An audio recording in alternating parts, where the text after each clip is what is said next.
Magandang gabi guys. Ayaw, pauwi na ako guys. Palengke na ako. Galing ako market na Balintawak. Dito na kami sa Congressional at apply. Bagal gumalaw guys. Magabihan na naman eh.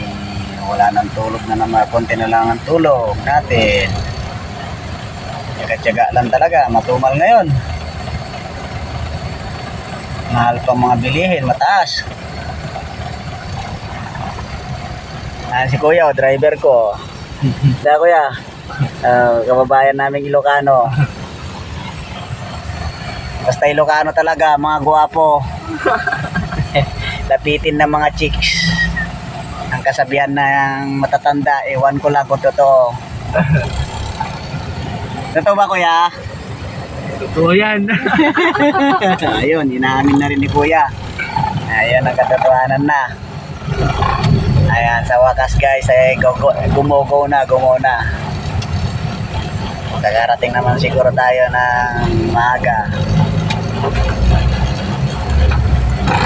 Doon kuya kanina sa may kanto doon. Ako may pagpunta ko rito, tapos bumaba ako doon sa may kanto ng iglesia. May biglang bumagsak na lalaki, tricycle driver. Siya pala may-ari doon sa big boss na tricycle doon sa papasada sa bayan. Biglang bumagsak, hindi nila alam. Buti na lang kamo yung mga nandun sa tricycle doon sa paradaan doon. Tinulungan din siya, hindi siya pinabayaan. Pinapaypayan. Gas. Siguro. Oo, bigla daw siya kumulas na nahulog sa sakyan niya. Puto, hininto niya pa yung motor niya. Gas yung ilong, pati bunganga oh. Binidyoan ko kanina, mamaya, ipopost ko to. Baka sakali tayo,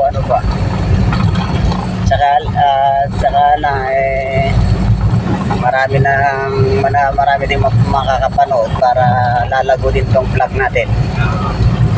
Nakunan ko kanina eh.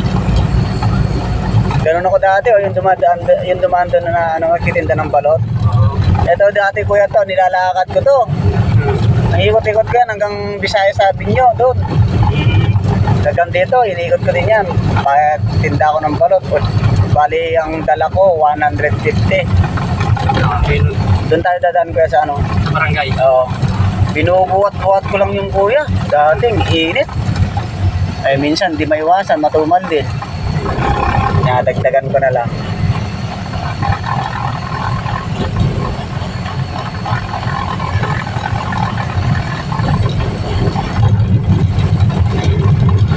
Pero di ko rin na iwasan, hindi ko rin na malayan din dati yung anak ko, grade 3 grade 2 nung umalis ako dun eh. Sa Bila. Oo. Hindi ko na malayan, dahil sa pagbabalot ko, nakagraduate siya, nakapagtapos siya ng grade 6. Tapos ngayon, mapagpatapos na naman siya ng grade 12. Pagtitinda lang ito, di ko rin namamalayan. Ay yung pangalawa ko, magtatapos din grade 6 ngayon. Ayun nga, sikap pa lang talaga, tsaga lang. Sabi ko sa sarili ko,